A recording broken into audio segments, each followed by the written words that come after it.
2, 1. Welcome to Actionable Intelligence. I'm Eric Greitens. As always, I'm honored to be with you tonight.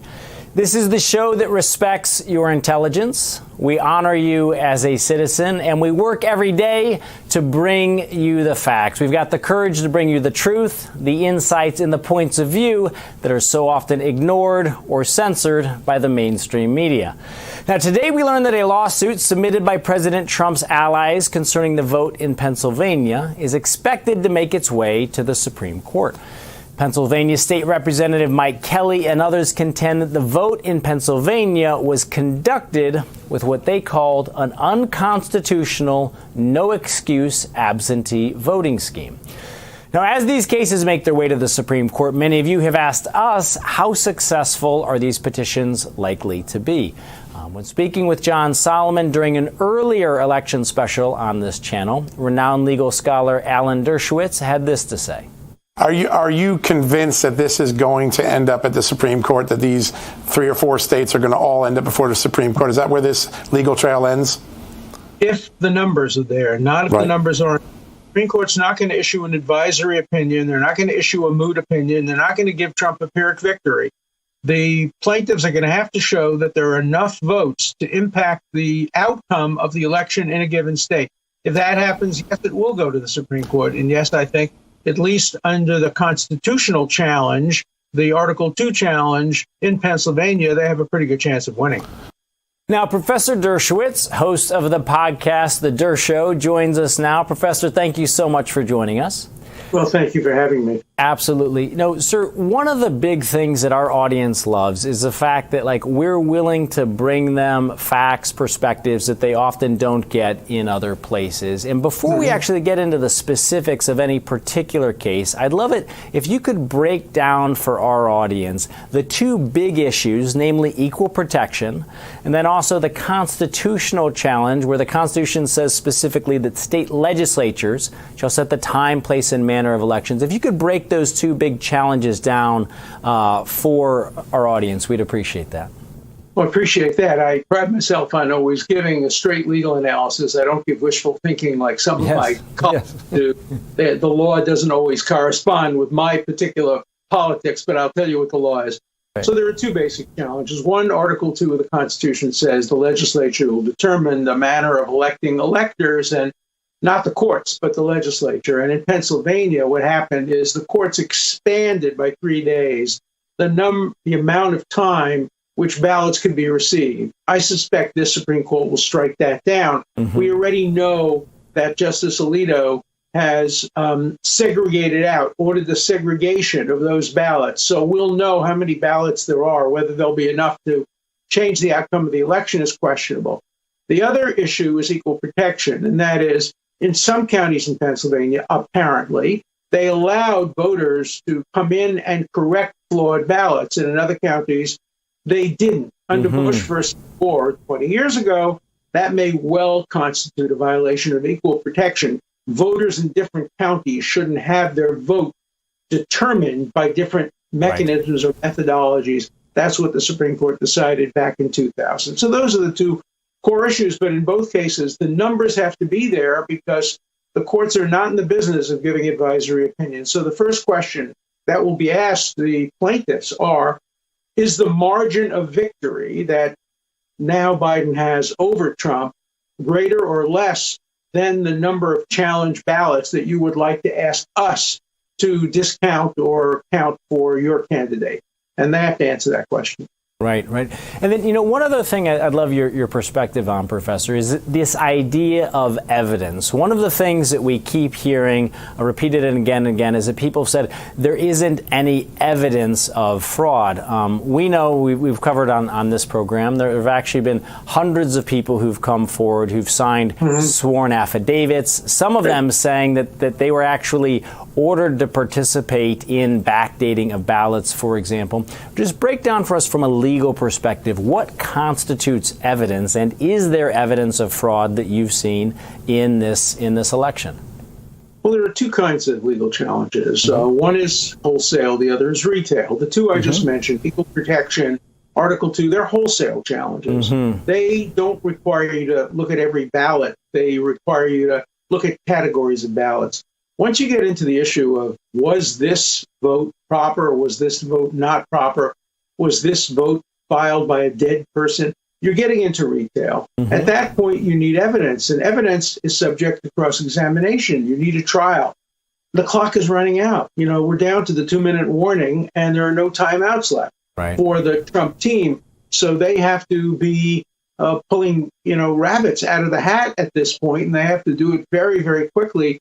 And they have to show, again, enough numbers that would make a difference in the outcome. I think it's very, very difficult for them at this point to reverse the presumed result of the election. But I don't blame them for trying. That's what lawyers are supposed to do. Right. And walk us through and walk our viewers through specifically the timing issues that are involved here so that people get a sense for the calendar and what needs to happen, please. We have some soft deadlines and some hard deadlines. Soft deadlines, though, what's called the safe harbor provisions. That's not really important. The important date is the 14th of December, when the electors are supposed to cast their votes. Then there's a date a little later on when Congress certifies those votes. And then, of course, the big day is January 20th, when the president raises his hand and is sworn in. But everything really has to happen before the 14th of December. But I'll give you a crazy hypothetical. Let's assume that by the 14th, it's clear that one candidate or the other wins. And then they discover afterward a major computer glitch that shows that tens of millions of votes, which really would have changed the outcome of the election, were improperly cast or were fraudulently cast. Nobody knows what would happen. We've never had that before. So one can't be absolutely confident, even that December 14th is the absolute deadline. If you had a catastrophic event post the 14th and before January 20th, nobody knows how that would be handled by the Supreme Court. Excellent. And Professor, I want to switch gears here a little bit, actually away from the specific cases to kind of the culture that we're seeing in the United States. One of the things that you've talked about on your podcast is this kind of creeping culture of McCarthyism, specifically with not creeping, but this galloping culture of McCarthyism, where you've actually had people come out suggesting that you should disbar President Trump's attorneys just because they're representing a client that they disagree with. Talk, if you would, please, about how dangerous this is culturally right now. Well, this really started with me. When I defended President Trump on the floor of the Senate, a group of bullying students at Harvard College circulated a petition trying to take away my emeritus professorship, which I had earned for 50 years of teaching and 10,000 students. But because I had the nerve to represent the President of the United States on a major constitutional issue, I would normally laugh at that. But at Harvard, the university fired the dean of one of the colleges for representing Harvey Weinstein. And if the university could do that, surely they could try. Believe me, they wouldn't succeed. I'd be in court in 2 minutes, but they could try to take away my emeritus professorship. And trying to disbar Rudy Giuliani, you could agree or disagree with his tactics, but he hasn't done anything warranting disbarment. I'm not worried about Rudy. He can do fine. What I'm worried about is young lawyers who read about this. Oh, my God, I don't want to be disbarred. I don't want to have my assistant professorship without tenure taken away from me. So I'm going to become a coward, and America is going to become a nation of cowards, unwilling to express principles, to support unpopular causes, defend unpopular people charged with crime. That's not the kind of country I want to live in. And at 82 years old, I'm going to continue to fight as vigorously against it as I did against the real McCarthyism when I was 18 years old. Well, look, and it's a very basic principle of the founding, was that you should be able to have unpopular opinions. The entire idea of a republic where you have citizens who have constitutional rights is that you are able to actually exercise those rights without majority, a tyrannical majority. John Adams, who helped draft the Declaration of Independence and the Constitution, our second president, incurred enormous criticism for representing the British soldiers who engaged in the Boston Massacre. That wasn't designed to win him any popularity contests. And we saw that with many American heroes up through the years. So, of course, our First Amendment was designed not to protect popular speech, but unpopular speech. But these students at Harvard have no idea of their history. They're a bunch of spoiled brats. They're a bunch of snowflakes, and they ought to be answered. They shouldn't be just accept, oh, you're young, you're young. No, no, no. Right. You're the future leaders, and we're going to fight back against you. Absolutely. And we're going to prove that you're wrong in the marketplace of ideas. Absolutely. In the 30 to 40 seconds that we have left, Professor, if you could talk a little bit about the pardon of Michael Flynn and what you think that means, not just in the specific case, but for future pardons. It was exactly the right thing to do. The pardon power is not only compassionate, it's a check and balance on excesses of the judiciary. What happened is Judge Sullivan exceeded his authority in the case, and he was smacked down by President Trump, as he should have been. It was exactly the right kind of pardon to issue. But you wouldn't believe that if you heard some of my Harvard colleagues talk about it, because they always take only partisan positions on these things. So it was exactly the right thing. The president ought to pardon widely, both for compassionate reasons and for checks and balances reasons. I hope he will do so. I have some cases in front of him seeking pardons. Other people do. There are death penalty cases. There are pro bono cases. There are poor people in prison. You ought to look broadly at these issues of pardon and commutation. Awesome. Well, Professor Dershowitz, we very much appreciate you coming on. I know that our viewers do. I personally do. Thank you, sir. Very much appreciate your insights and perspectives. And folks, we will be right back with more on Actionable Intelligence. Stay right here.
Welcome back to Actionable Intelligence. I'm Eric Greitens. There's a saying, you might have heard it. It goes like this, that censorship reflects society's lack of confidence in itself. It's appropriate because in today's social media landscape, censorship has gone from the exception to the rule. A lot of the big tech giants are now engaged in censorship. In fact, it's become such a problem that the president has threatened to veto a defense spending bill due to his concerns over censorship. In particular, the president says he's got issues with the provision that could act as a legal shield for big tech censors. Now, to break this down further, I'd like to welcome in our next guest. He's the host of the SiriusXM show, The Wilkow Majority, Andrew Wilkow. He is a patriot. He's a friend. Andrew, great to have you on today, man. Thanks for being with us. Well, thank you, and congratulations on your show. Thanks, man. Thank you. Andrew, look, you've been doing this for a while, and one of the things that I love about your show is that you talk to independents, you talk to conservatives, you talk to liberals, you got Republicans, you got Democrats, you got people who are calling in. And my sense is that most people don't want censorship. They still believe in that basic idea, that First Amendment. There should be freedom of speech in this country, but we are in a tough place, man. What's your sense on what got us here, and what's your assessment of where we're at today? I think the left is totally comfortable with it. I think the free speech movement, which allegedly was founded in Berkeley, California, not at the time of the revolution and the founding, but the free speech movement, they saw it's like everything else that the left does. It's revolution, then shut down counter-revolution. Right. So they like the idea of free speech when it achieved their agenda. They just don't want anyone talking back. And, you know, I'm old enough to remember when progressives were skeptical of big corporate giants. Now they embrace it because the big corporate giants are doing the woke business. Yeah. So as long as you're doing the woke business and you're shutting down things like Orange Man Bad or You and Me or whoever it is, then they're okay with it. Now, look, there is a strain of progressive Democrat that is obviously uncomfortable with it. I don't want to paint too broad of a picture, but there are definitely people, academics, broadcast executives, big tech, they are okay with this so long as it works for them. Yeah, look, they're very clearly happy to be put in this sort of elitist position where they get to choose who gets to speak and which points of view are gonna be heard.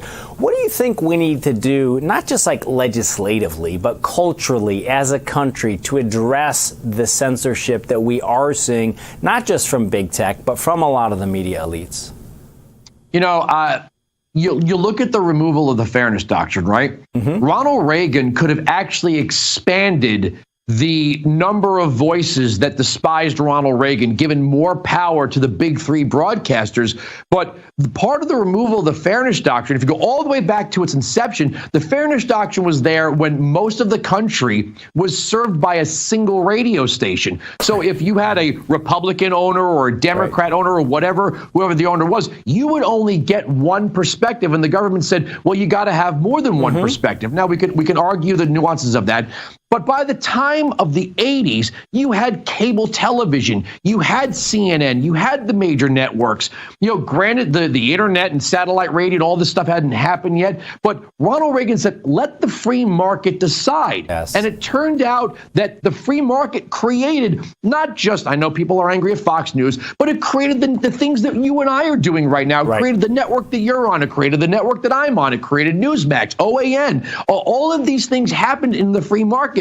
So just like Twitter has angered enough people, it created Parler. YouTube created Rumble. So instead of running to the government and saying, please, Mr. Government, do something, which is 10 times worse, we've actually proven that when these companies do the things that they do, they create their own competition.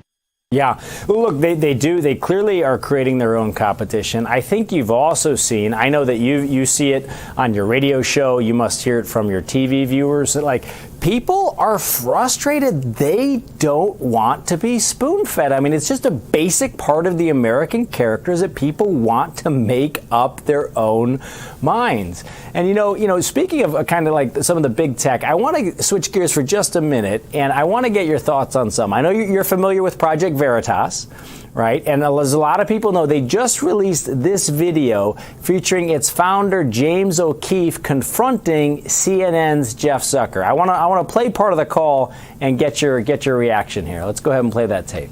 Washington. You're unmuted. Hey, Jeff Zucker, are you there? Hey, this is James O'Keefe. We've been listening to your CNN calls for basically 2 months, recording everything. Just wanted to ask you some questions if you have a minute.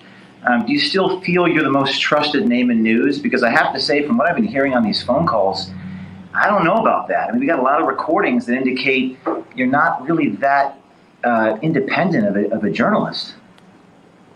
Okay. Thank you for your comments.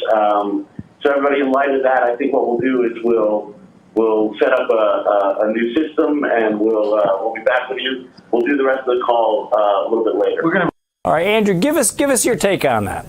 All right, so here's the deal. I told you I would tell you something about myself. Yeah. I'm a rare breed in the talk radio game. I actually went to journalism school. So, there's you're a former Navy SEAL. There's a million different paths into this business. Right. I'm the rare guy with the actual journalism degree, and what he did there was awesome. And I've heard some of the other clips that are going to be released.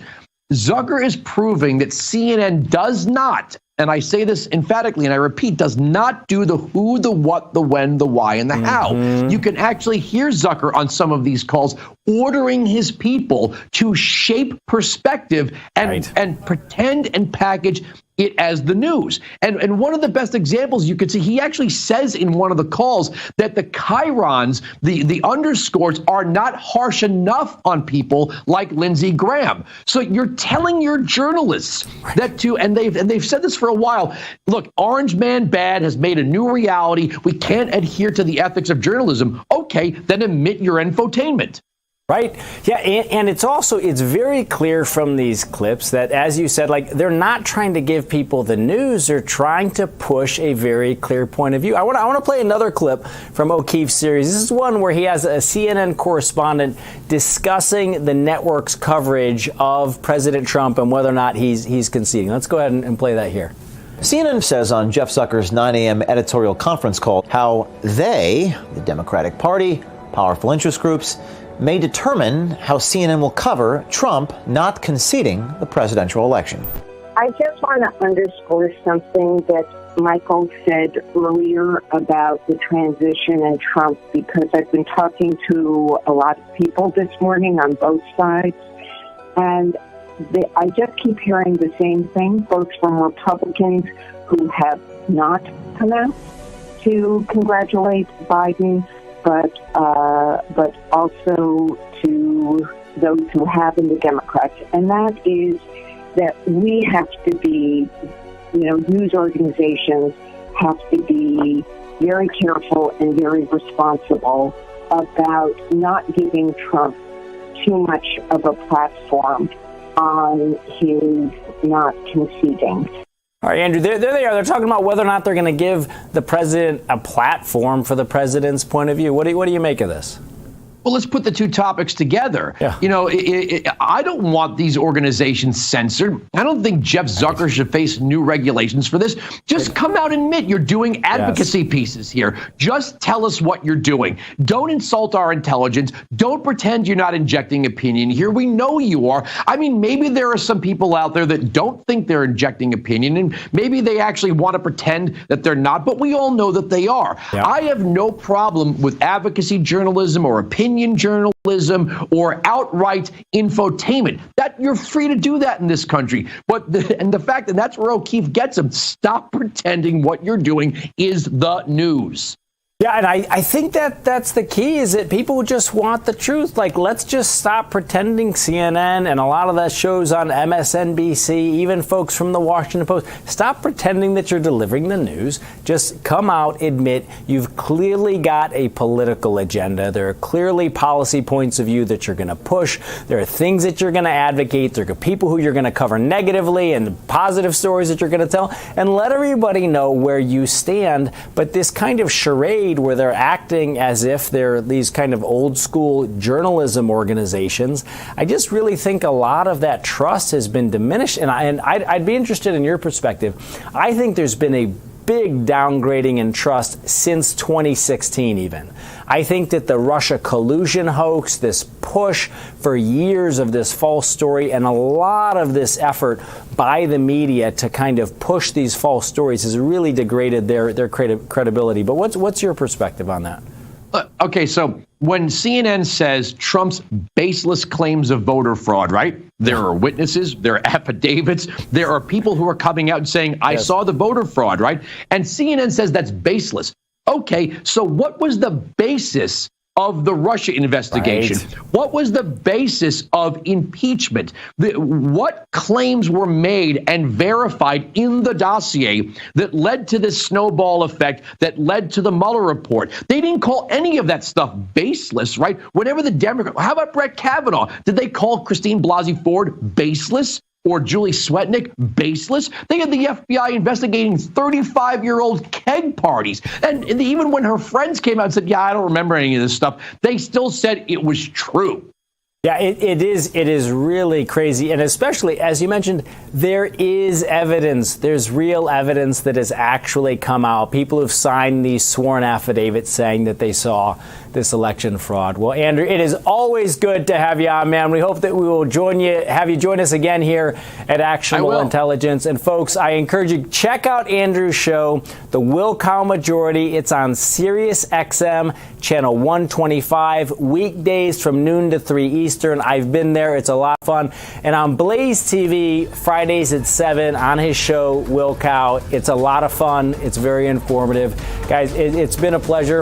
And folks, we're going to be back really soon. Stay right with us.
Welcome back to Actionable Intelligence. I'm Eric Greitens.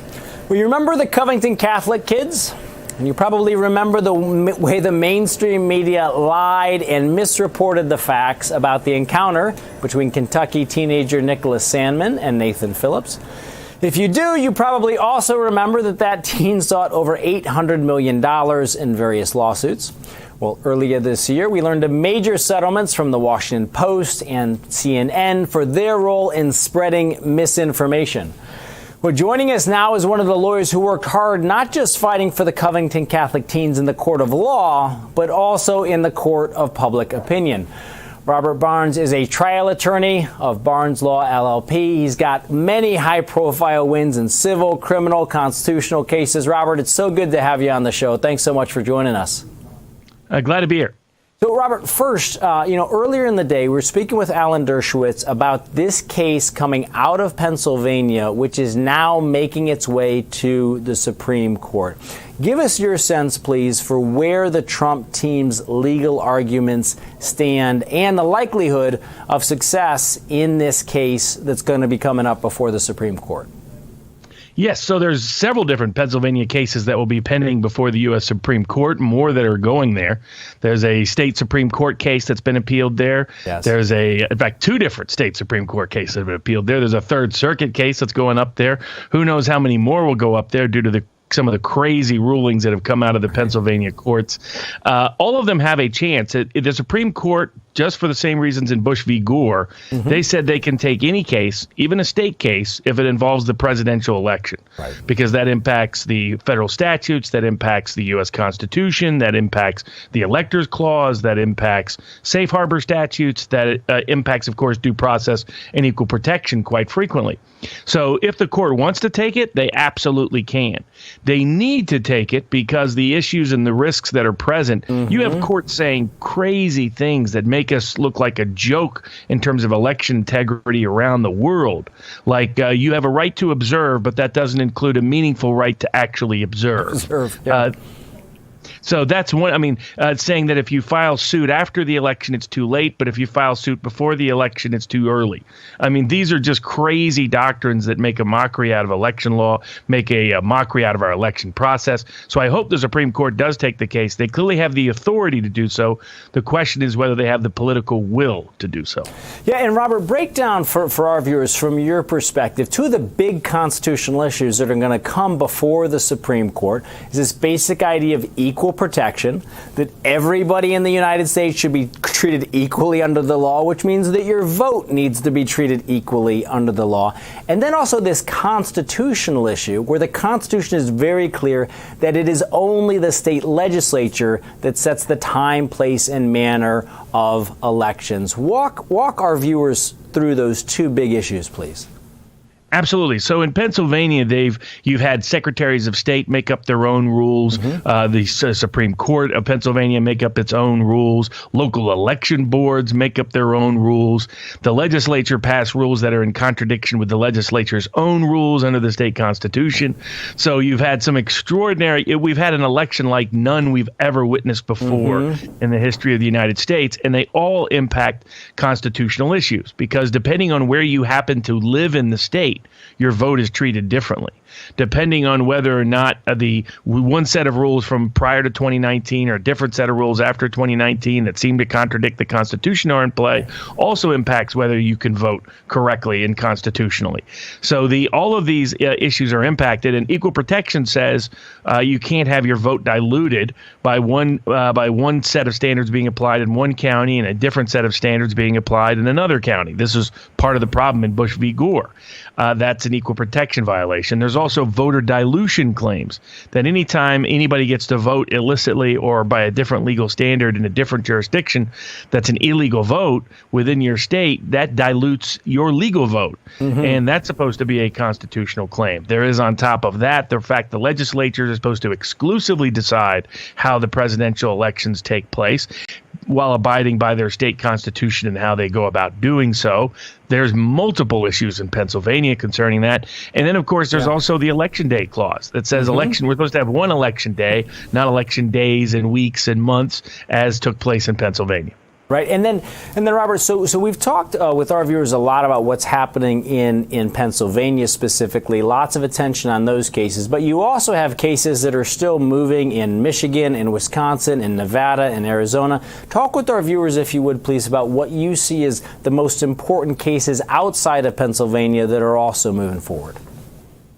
I think in all of those jurisdictions, you have a common problem, which is that they discarded the election security safeguards that we've always had. And historically, if there's any kind of a legal vote that gets cast, that dilutes your lawful vote, and you're supposed to have a right to a remedy. And you have a lot of these courts coming up with creative doctrines to play Pontius Pilate and avoid making a meaningful ruling or even hearing the evidence. And and here's the key fact, folks. If the signature match check was actually done the way some of these elected officials claim it was done, even though it's belied by the fact that Kanye was knocked off the ballot because Democrats were able to strike off almost half of his signatures, and yet purportedly our signature match check produced 1/100th of 1% of rejections, that doesn't make sense. So I think in this context, the uniformal provision that can give Trump enough ballots, if they meaningfully enforce the signature match check in ways it's been enforced before, or in ways it was enforced in this cycle towards nominating petitions to get on the ballot, then Donald Trump wins the election, period. The question is, will the courts force the elected officials to allow an independently confirmed signature match check to occur?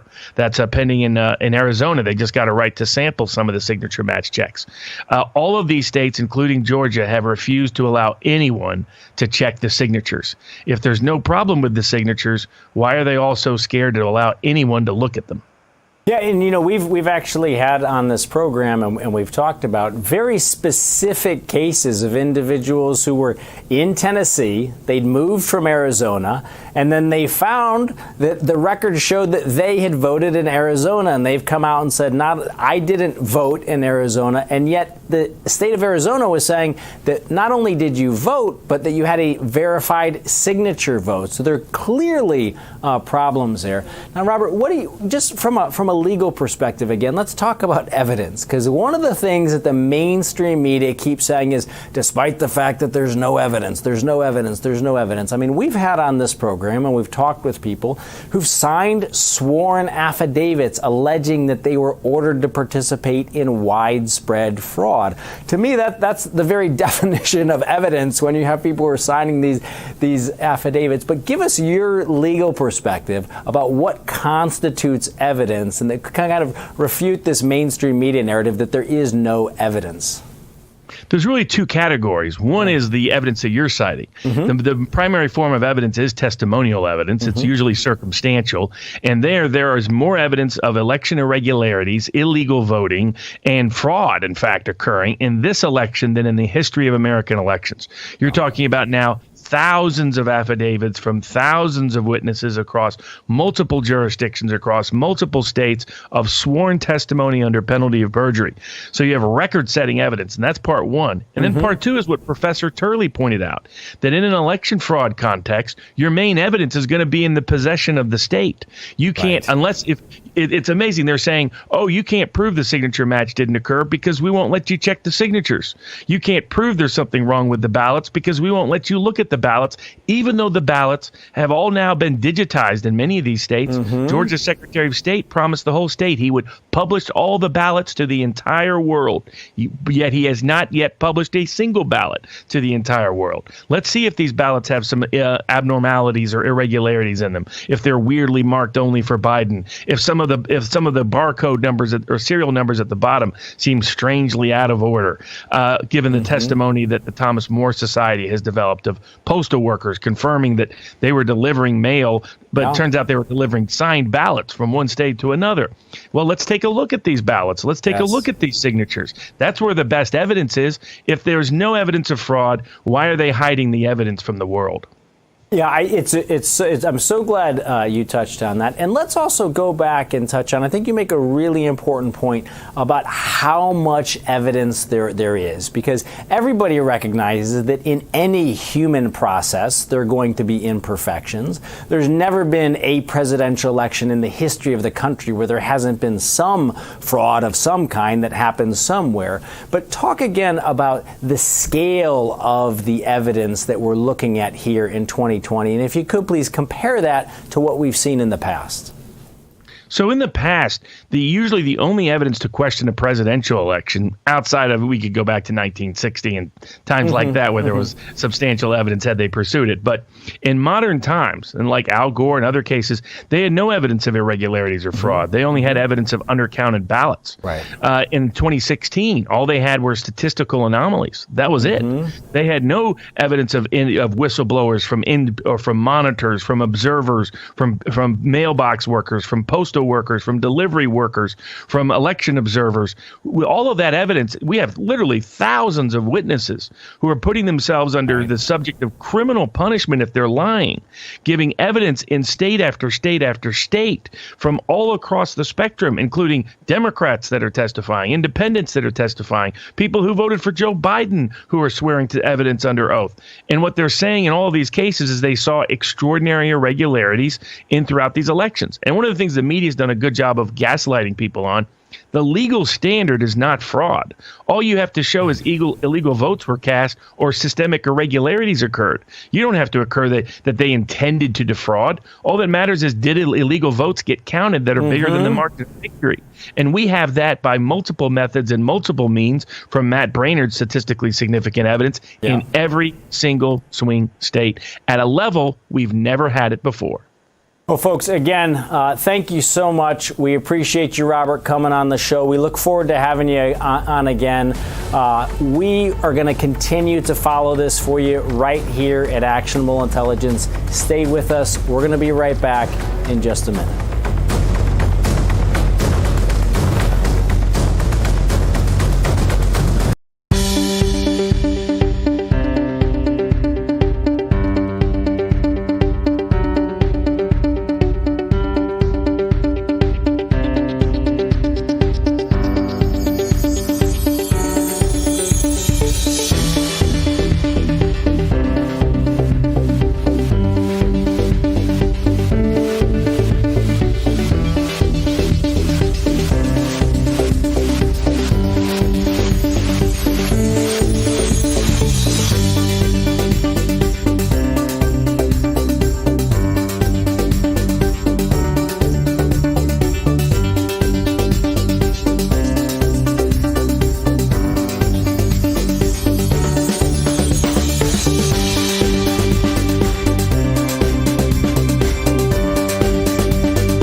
Welcome back to Actionable Intelligence. I'm Eric Greitens.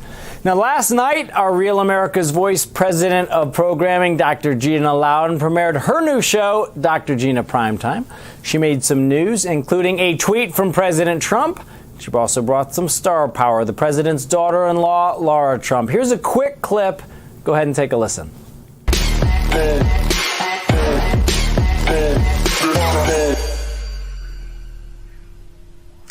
Welcome back to Dr. Gina Primetime. Now, we know a lot of you out there aren't sleeping so well after witnessing the events surrounding this election and the corruption that just seems so apparent. We've got to keep the faith and got to keep fighting. And somebody who is doing exactly that and has been really for a period of years for this country is Laura Trump. Laura, thank you for being with us tonight. The jury is in, Laura, and we know that they cheated. The evidence is all around us. There's really no denying this. And I'm just curious, your family, how are they dealing with this? Well, it's great to be with you, Dr. Gina. Thanks so much for having me. And you're right. Listen, we have to keep the faith. And I can tell you we're dealing with it fine because we know the truth. We know that Donald Trump legitimately won this election. He won by 11 million more votes, Gina, than he did in 2016. And unfortunately, you know, we've become accustomed in some way to having to work so much harder than any other campaign. This president, we know, works so much harder than any other president because he has so much against him. But really, look, we're fighting every single day, and we feel like we're going to show very soon that this president is the legitimate winner of this election, and he's going to be the one inaugurated on January 20th. Your husband, Eric, tweeted about one of the odd statistics from this election. His tweet said Biden lost 212 more counties than Obama did in 2012. Biden won 477 counties versus Obama, who won 689. Yet Biden magically gained 13 million more votes than Obama. Please, he said, it's a rigged election, hashtag. Laura, there are so many odd statistics like this. There's more evidence here, as Phil Klein said earlier on in the show tonight. You could easily convict someone for a lifetime sentence on less circumstantial evidence. But we're just supposed to look the other way if you listen to the legacy media. Yeah, well, the media is in on this, so don't forget that. I mean, they're the ones that have declared Joe Biden president-elect. They're the ones that are going forward and allowing him to give his updates and his little speeches in front of a sign that says president-elect of the United States. That's not even a real position. But, you know, the reality is I think people feel it. People are really smart and savvy in America. And you know that something is off when Joe Biden somehow miraculously gets 80 million people so inspired that they came out to vote for him when he couldn't gather more than 10 or 12 people in a space for his campaign events leading up to this election, when he has gotten 13 million more people to come out and vote for him than the most popular Democrat in the history of America, Barack Obama. People see that something is wrong, and I think we've all felt like something hasn't been right with this. Don't forget, I think we all saw on election night how far ahead Donald Trump was, and then all of a sudden, for some unknown reason, we had to stop counting. We all went to bed. We woke up the next morning, and what happened? There were dumps of hundreds of thousands of ballots in very, very select cities all across America that somehow gave Joe Biden the edge on Donald Trump. I think people know something doesn't smell right with this. That's why we have continued to push forward. That's why this fight is far from over. And I want people to keep the faith, as we just said earlier. That is so important. This is not over. Donald Trump won this election, and we are going to show that. Well, she joins us now. Dr. Gina, great to have you on. Your show is going to be following right after this. Let everybody know. Tell them about Dr. Gina Primetime, who you're having on, not just tonight, but what you're going to be doing with the show, please. Well, thank you. Well, tonight we have one of the whistleblowers on, so we're super excited about that. We want to bring these people forward and really give them a voice, because it takes an incredible amount of guts to come forward, and knowing you're putting your whole family, your reputation, your entire past on the line just to come forward, because the moment you put your name out there as one of the whistleblowers, rest assured the media is going to come after you in every way, shape, and form, as you and I both know all too well. well from putting ourselves out there the way we have. It's nothing like a whistleblower. And so we want to commend these people and give them all the voice and the platform that they can possibly get. And Dr. Gina, so we have one of them on tonight. The show in general, though, Eric, is going to combine sort of my background in human behavior and just sort of combining what makes the body politic act the way it does. That's what fascinates me. It's not what happens in politics that keeps me interested. It's why it happens. It's what happens in that human psyche that keeps people involved, and that makes it predictable or makes it unpredictable, and it keeps us coming back for more. It's the story.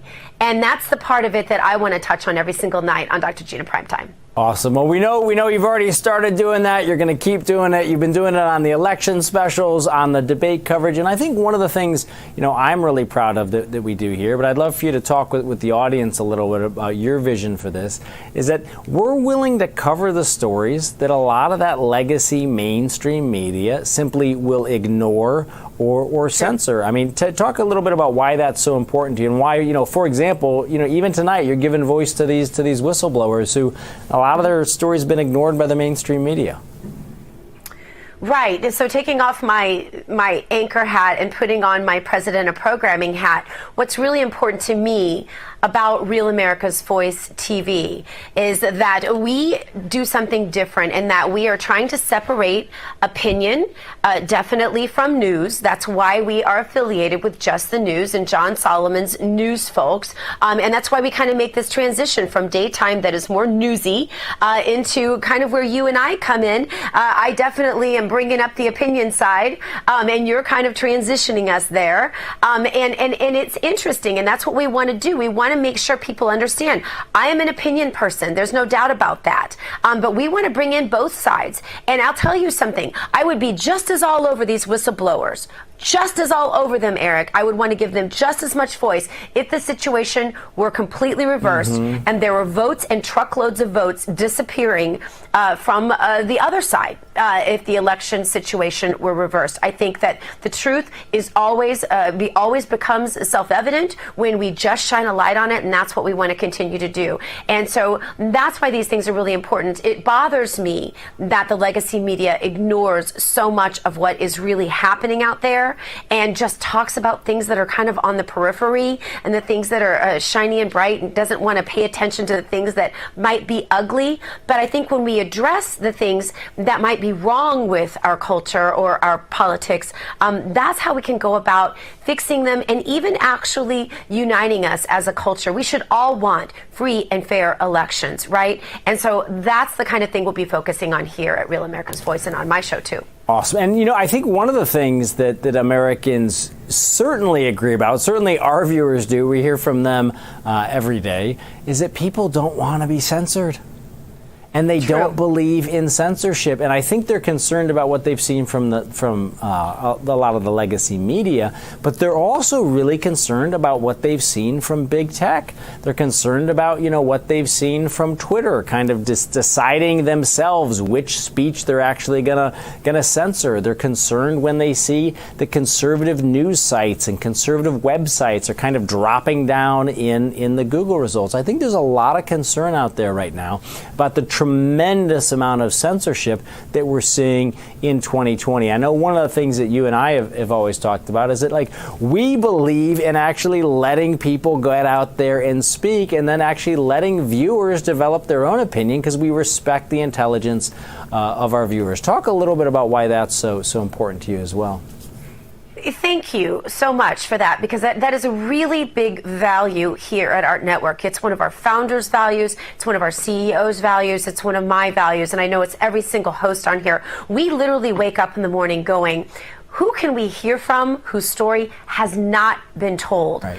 Eric, when every single day you turn on your television or your glass, whatever that is, and you're seeing the same faces and the same people, and that is where the power and the money base is, whether it's the bosses of big tech, whether it's the same politicians, whether it's the same big money Wall Street types, whether it's the same media personalities every single day, then you might not be getting the real story. But when you're you're hearing from real people, like the whistleblower that I'm going to have on tonight, like the real people that we have on our air every day, that you've perhaps never heard their stories before, like the way that we toss out our questions. If you watch News On with Miranda Kahn, for example, she tosses out questions every single day. Our midday show, America's Voice Live, they ask a question every single day. They toss it out to the audience. They put it up on not just on Twitter, but they put it up on some of the other outlets as well that maybe you haven't heard of, like Parler and like CloudHub. And those are the kind of voices that we want to hear, the ones that might be shadow banned in some instances, but we're going to give those voices a voice because we think that every voice is important and that the Americans that are being shadow banned right now might be the very voices that we need to hear from the most. Those are the ones we're going to highlight.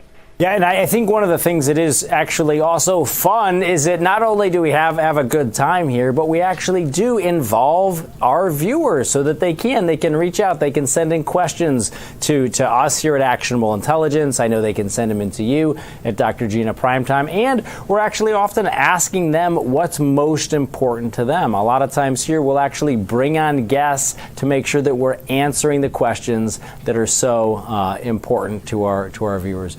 Well, folks, stay tuned right here for more of Dr. Gina. After the break, you're going to have Dr. Gina Primetime tonight and every night at 7 p.m. Eastern, 6 Central.